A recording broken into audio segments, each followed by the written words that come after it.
અને હવે જોઈએ સમાચાર સુપરફાસ્ટ। સ્વાઇન ફ્લૂનો સકંજો દિવસે ને દિવસે અનેક લોકોને ભરખી રહ્યો છે। આંકડા પર જો નજર કરવામાં આવે તો છેલ્લા 24 કલાકમાં 8 લોકોના મોત નીપજ્યા છે। તો 1 જાન્યુઆરીથી અત્યાર સુધીમાં 54 દર્દીઓ મોતને ભેટ્યા છે તો 1187 પોઝિટિવ કેસ નોંધાયા છે। આ તરફ ભાવનગરમાં પણ સ્વાઇન ફ્લૂએ કહેર વર્તાવ્યો છે। શહેરમાં સ્વાઇન ફ્લૂથી આ સિઝનમાં 16 લોકોના મોત થઈ ચૂક્યા છે, જ્યારે પોઝિટિવ કેસો 82 અને શંકાસ્પદ 203 જેટલા કેસો નોંધાયા છે। સૌરાષ્ટ્રમાં સ્વાઇન ફ્લૂનો કેર યથાવત જોવા મળી રહ્યો છે। કેશોદના સોડદરા ગામના પ્રૌઢનું સ્વાઇન ફ્લૂના કારણે મોત નીપજ્યું છે। 40 દિવસમાં 29 દર્દીના સ્વાઇન ફ્લૂના કારણે મોત થયા છે। અમદાવાદના એએમસી આરોગ્ય વિભાગે સ્વાઇન ફ્લૂને લઈને માર્ગદર્શિકા જાહેર કરી છે। માર્ગદર્શિકામાં બીમાર બાળકોને સ્કૂલે ન મોકલવાની અપીલ કરવામાં આવી છે, જેથી કરીને રોગચાળો ન ફેલાય તો વાલીઓ સાથે બેઠક કરીને આ અંગે જાણ કરવામાં આવી છે। રાજકોટમાં છેલ્લા 38 દિવસમાં સ્વાઇન ફ્લૂના કારણે 28 લોકોના મોત થયા છે, જ્યારે 155 કેસ પોઝિટિવ નોંધાયા છે। સ્વાઇન ફ્લૂના વધતા કેસોને પગલે તંત્ર પણ હવે હરકતમાં આવી ગયું છે। જિલ્લા શિક્ષણ અધિકારી અને મ્યુનિસિપલ કમિશનરે તકેદારીના ભાગરૂપે સ્વાઇન ફ્લૂના લક્ષણો દેખાતા વિદ્યાર્થીઓને શાળામાં અલગ બેસાડવાનો નિર્ણય કર્યો છે। આ અંગે જિલ્લા શિક્ષણ અધિકારી તેમજ મ્યુનિસિપલ કમિશનરે તમામ શાળાઓને પરિપત્ર પાઠવી દીધા છે। વડોદરામાં સયાજી હોસ્પિટલમાંથી સ્વાઇન ફ્લૂના દર્દીઓ ભાગી ગયા છે। સયાજી હોસ્પિટલમાંથી રજા વિના જ દર્દીઓ જતા રહ્યા છે। 2 દર્દીઓ જતા રહેતા હોસ્પિટલ સત્તાધીશોએ રાવપુરા પોલીસને આ અંગેની જાણ કરી છે। જયંતિ ભાનુશાળી હત્યા કેસ મામલે રેલવે પોલીસે છબીલ પટેલની ધરપકડ માટેની અરજી કરી છે। રેલવે પોલીસે ધરપકડ વોરંટ મેળવવા માટે કોર્ટમાં અરજી કરી છે, તો સીટની ટીમે છબીલ પટેલના અન્ય ફાર્મ હાઉસ પર પણ તપાસ હાથ ધરી છે। 400 કરોડના ફિશરીઝ કૌભાંડ મામલે રાજ્યપ્રધાન પરસોત્તમ સોલંકી સામે વોરંટ ઇસ્યુ કરાયું છે। પરસોત્તમ સોલંકીને 15 દિવસમાં ગાંધીનગર કોર્ટમાં હાજર થવા માટે ફરમાન આપવામાં આવ્યું છે। વડોદરામાં આરએસએસના સ્વયંસેવક શંકર ગોડગસ્તેનું મોત થયું છે। વડસર બ્રિજ નજીકથી ગોડગસ્તેનો મૃતદેહ મળી આવ્યો હતો। મૃતદેહ નજીકથી એક બાઇક પણ મળી આવ્યું છે। આણંદના બોચાસણમાં યોજાનાર બીજેપીની શક્તિ કેન્દ્ર સંમેલનમાં એમપીના પૂર્વ મુખ્યમંત્રી શિવરાજસિંહ ચૌહાણ અને જીતુ વાઘાણી ઉપસ્થિત રહેશે, જેમાં આણંદ, ખેડા અને વડોદરા લોકસભા બેઠકના સાંસદો, ધારાસભ્યો તેમજ કાર્યકર્તાઓ પણ ઉપસ્થિત રહેવાના છે। આ સંમેલનમાં 3 બેઠકો અંકે કરવા માટે કાર્યકરોના સૂચનો લેવામાં આવશે અને ઉમેદવારોની પસંદગી માટે સેન્સ પણ લેવાશે। દાહોદમાં ઇન્દોરથી મુંબઈ જતી અવંતિકા એક્સપ્રેસ ટ્રેનના પાયલટની તબિયત લથડી હતી। ટ્રેન દાહોદ સ્ટેશને આવતા પાયલટનું બીપી હાઈ થઈ જતા તેમને હોસ્પિટલ ખસેડવામાં આવ્યા હતા, જે બાદ માલગાડીના પાયલટ દ્વારા અવંતિકા એક્સપ્રેસ ટ્રેનને આગળ રવાના કરાઈ હતી। સુરેન્દ્રનગરની ભોગાવો નદીને પ્રદૂષણનું ગ્રહણ લાગ્યું છે। ઔદ્યોગિક એકમો પણ નદીમાં કચરો ઠાલવી રહ્યા છે। એટલું જ નહીં, વઢવાણ અને સુરેન્દ્રનગર પાલિકાનો કચરો પણ અહીં જ ઠલવાય છે, જેને પગલે નદીનું પાણી સંપૂર્ણપણે પ્રદૂષિત થઈ ગયું છે। ભોગાવો નદીમાં પ્રદૂષણને પગલે સ્થાનિક લોકોનું જીવવું પણ દુશ્વાર બન્યું છે। નદીનું પાણી જે કાળું છે તે થઈ ગયું છે અને મચ્છરોનો ઉપદ્રવ પણ વધી રહ્યો છે, ત્યારે નદીમાંથી પ્રદૂષણનું પ્રમાણ ઘટાડવા માટે તંત્રમાં મોટો પડકાર ઉભો થયો છે। પ્રદૂષણ નિયંત્રણ બોર્ડે ઔદ્યોગિક એકમોને નોટિસ પણ ફટકારી છે। અરવલ્લીના મોડાસાની ખંભેસર સેવા સહકારી મંડળીમાં 2.63 કરોડનું ધિરાણ કૌભાંડ ઝડપાયું છે, ત્યારે મંડળીના ચેરમેન, સેક્રેટરી, કારોબારી સહિત 17 સામે પોલીસ ફરિયાદ નોંધાઈ છે। મેડાસણ સાબરકાંઠા બેંકના મેનેજર સામે પણ આ મામલે ફરિયાદ થઈ છે। 2.63 કરોડના ધિરાણ કૌભાંડ મામલે સાબરકાંઠા બેંકના સિનિયર મેનેજરે પોલીસ ફરિયાદ કરી છે। છેલ્લા 1 વર્ષની તપાસના અંતે ફરિયાદ કરવામાં આવી છે।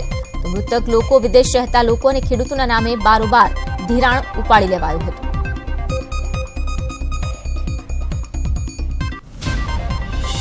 અરવલ્લીમાં ઇન્દોરથી રણાસણ જતી જાનૈયાની બસ પર પથ્થરમારાની ઘટના બની હતી। સ્થાનિકોએ જાહેરમાં શૌચ કરવાની ના પાડતા બબાલ થઈ હતી અને ત્યારબાદ રોષે ભરાયેલા ટોળાએ બસ પર પથ્થરમારો કર્યો હતો, જેમાં એકને ગંભીર ઇજાઓ પહોંચી છે, ત્યારે જાનૈયાઓ દારૂના નશામાં હોવાનો પણ આરોપ લાગ્યો છે।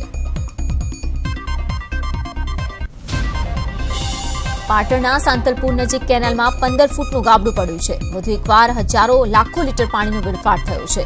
તો ભ્રષ્ટાચારની હલકી ગુણવત્તાવાળી કેનાલમાં ગાબડા પડતા હોય કોઈ જ કાર્યવાહી કરવામાં નથી આવી, ત્યારે સરકાર ભ્રષ્ટાચારી કોન્ટ્રાક્ટરો વિરુદ્ધ કાર્યવાહી કરે તે માટે ખેડૂતો માંગ કરી રહ્યા છે અને હાલમાં પોતાનો રોષ પણ વ્યક્ત કરી રહ્યા છે. છોટાઉદેપુરના રૂમડિયા ગામના લોકોએ પાણી માટે ઢોલ નગારા વગાડીને વિરોધ નોંધાવ્યો. ક્વાંટ તાલુકાના હાફેશ્વર નર્મદા નદીમાંથી ફિલ્ટરવાળું પાણી દાહોદ પહોંચાડવાની કામગીરીનો ગ્રામજનોએ વિરોધ નોંધાવ્યો.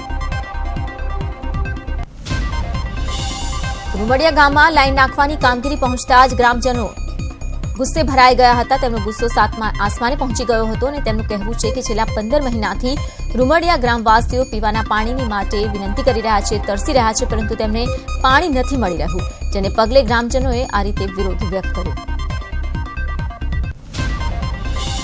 અમદાવાદના થલતેજ વિસ્તારમાં વગર વરસાદે રોડ પર પાણી ભરાઈ ગયા.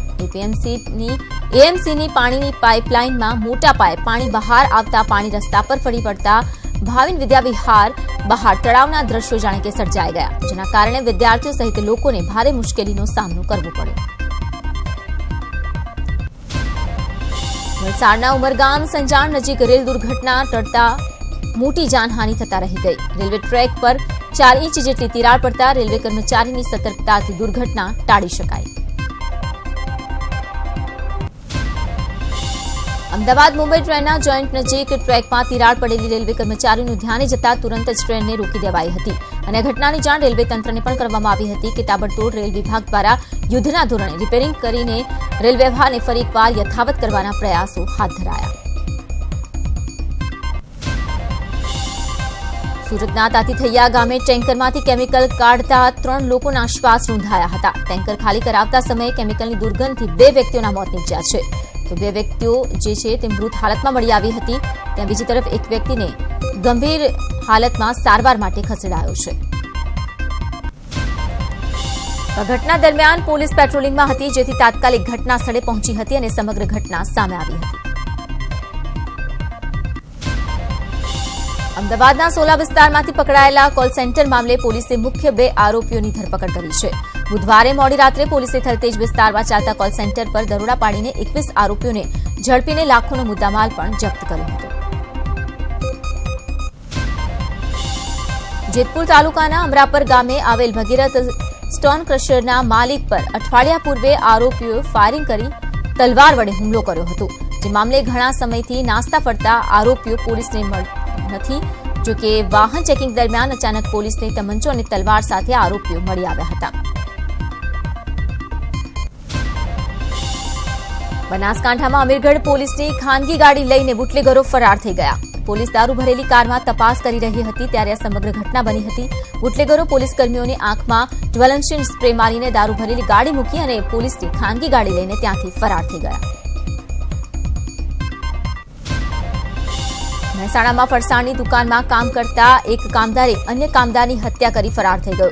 બંને વચ્ચે કોઈ કારણોસર માથાકૂટ થઈ હતી, જેની અદાવત રાખીને આ કામદારે બીજા કામદારને ઊંઘમાં જ પતાવી દીધો. કામદારની હત્યાના હચમચાવતા દ્રશ્યો સીસીટીવીમાં કેદ થયા.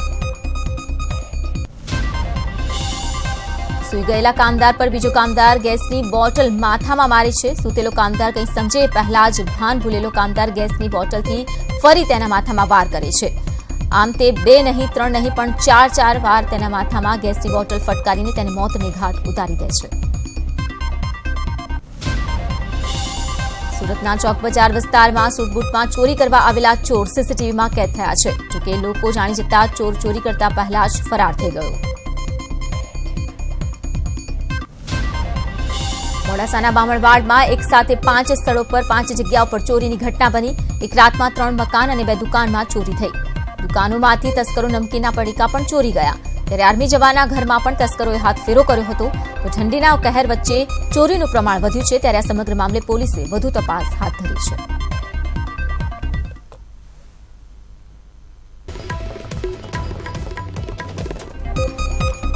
બનાસકાંઠાના થરાદ નજીક ઢીમા રોડ પર ટર્બો ટ્રકમાં અચાનક આગ ફાટી નીકળી હતી. રોડની કામગીરી ચાલી રહી હતી ત્યારે આ ઘટના બની હતી.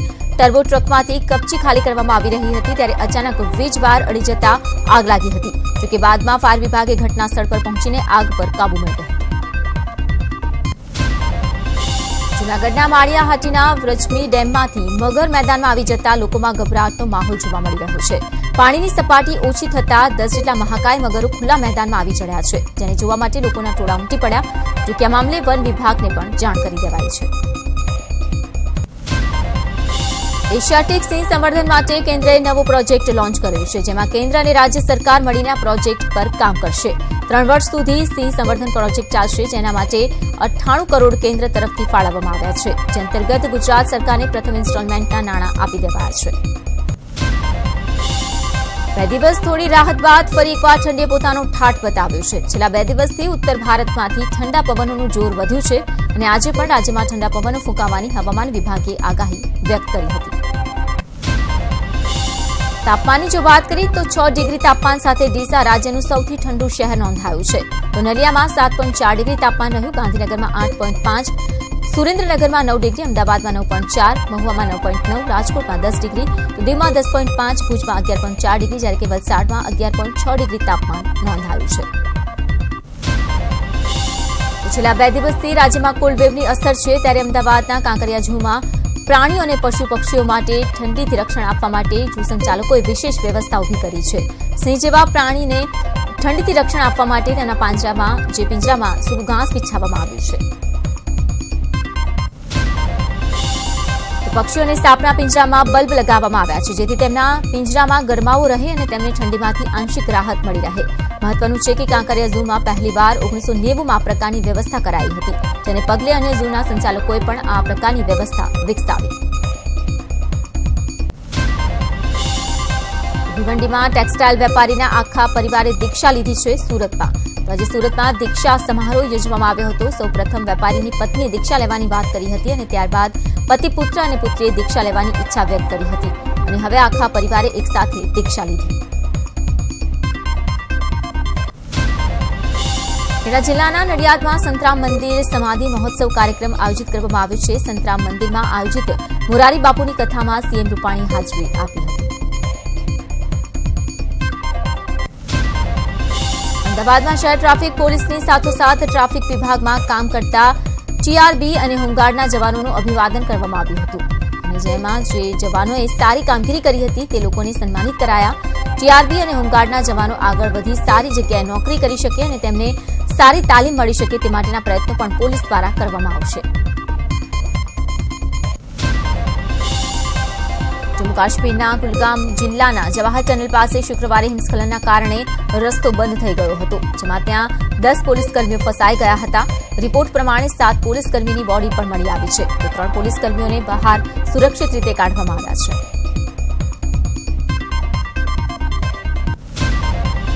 કુંભ મેળામાં એક અલગ પ્રકારનો ઇતિહાસ રચવામાં આવ્યો.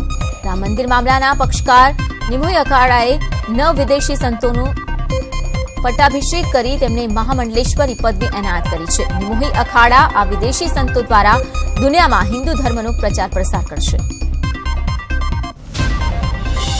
રાજસ્થાનના સ્વધમપુરમાં ગુર્જરો દ્વારા આરક્ષણ મામલે ધરણા હજુ પણ યથાવત છે. ગુર્જરો દ્વારા રેલવે ટ્રેક પર બેસીને વિરોધ વ્યક્ત કરાઈ રહ્યો છે, જેને પગલે રેલવેના કેટલાક રૂટ પર અસર પહોંચી રહી છે. ઉત્તર પ્રદેશ અને ઉત્તરાખંડમાં ઝેરી દારૂ પીવાથી 82 લોકોના મોત થયા છે, તો કેટલાક લોકોની હાલત ગંભીર છે. અત્યાર સુધીમાં સહારનપુરમાં ઝેરી દારૂથી 54 લોકોના મોત થયા છે, તો રૂડકીમાં દારૂ પીવાથી 20 લોકોના મોત થયા. બીજી તરફ ઉત્તર પ્રદેશના નવા કુશીનગરમાં 8 લોકોના મોત થયા છે, ત્યારે પોલીસે તેની સત્તાવાર માહિતી આપી છે. બરફવર્ષા અને વરસાદના કારણે જમ્મુ શ્રીનગર હાઈવે 4 દિવસથી બંધ છે. નિયમિત ઉડાન પણ રદ કરી દેવાઈ છે. આ સંજોગોમાં શુક્રવારે ગ્રેજ્યુએટ એપ્ટિટ્યૂડ ટેસ્ટ એક્ઝામ જે છે તેના બીજા તબક્કામાં સામેલ થનાર શ્રીનગરના 179 વિદ્યાર્થીઓને ખાસ વિમાનથી જમ્મુથી દિલ્હી લાવવામાં આવ્યા, જ્યારે કે સાઉદી અરબથી ઉમરા કરીને પરત આવેલ 180 યાત્રિકોને શ્રીનગર પહોંચાડવામાં આવ્યા.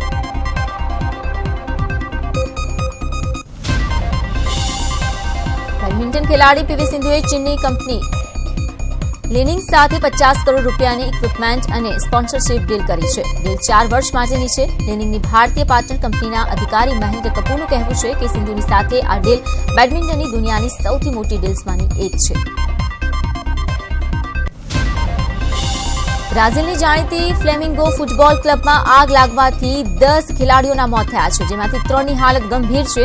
આગ ટ્રેનિંગ ગ્રાઉન્ડ સ્થિત શેનાગ બારમાં થઈ હતી, જ્યાં ક્લબ રિયો ડી જનેરિયોનું નિન્હો ડે રૂઇબુમાં સ્થિત છે. તો આગ લાગવાનું કારણ હજી સુધી નથી જાણી શકાયું. ભારતીય ક્રિકેટ ટીમના પૂર્વ કેપ્ટન સૌરવ ગાંગુલીએ BMWની G310 GS બાઇક ખરીદી છે. આ બાઇકની કિંમત 3.49 લાખ છે. સૌરવ BMW G310 GS ખરીદનાર પહેલો સેલિબ્રિટી બની ગયો છે. ગત વર્ષે ક્રિકેટર યુવરાજ સિંહે પણ BMW G310R બાઇક ખરીદી હતી. આ બાઇકની કિંમત 2.99 લાખ રૂપિયાની હતી. ત્યારે આ બંને બાઇક્સ ભારતમાં ગત વર્ષે લોન્ચ કરાઈ હતી.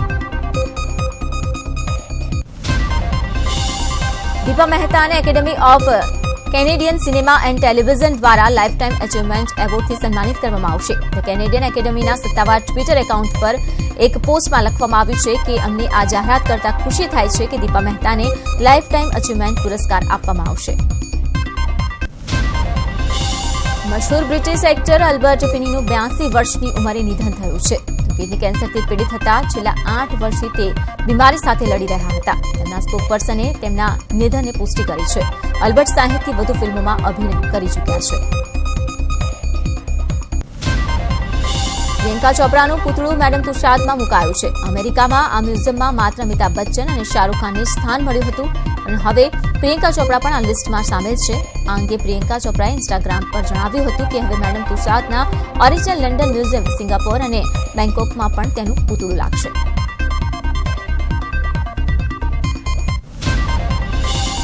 સલમાન ખાનની ફિલ્મ દબંગ 3 અંગે વિવિધ પ્રકારની વાતો સામે આવી રહી છે. સલમાન ખાન મલાઇકાથી નારાજ છે એવું જાણવા મળ્યું છે. તો આ કારણે જ સલમાને મલાઇકાની જગ્યાએ ફિલ્મમાં કરીનાને એપ્રોચ કર્યું છે. તો હવે આ મામલે મલાઇકાએ મૌન તોડ્યું છે. મેં અત્યાર સુધી ઘણા આઇટમ સોંગ કર્યા છે, પરંતુ મને નથી લાગતું કે લોકોએ મને લઈને કોઈ ધારણા બનાવી છે. હું જે કરવા ઈચ્છતી હતી મેં હંમેશા તે જ કર્યું છે. સુશાંત સિંહ રાજપૂતની upcoming movie Dil Bechara Hollywood film the fault in our સ્ટાર્સનું અપડેશન છે. જ્હોન ગ્રીનની પ્રખ્યાત novel the fault in our stars પરથી 2014માં જોશપૂર્ણ Hollywood movie the fault in our stars બનાવી હતી. તો બોલીવુડ ફિલ્મના એડેપ્શનનું જે નામ છે પહેલા કિઝી ઓર મેની રાખવામાં આવ્યું હતું, જેને બદલીને હવે નવું નામ દિલ બેચારા આપવામાં આવ્યું છે.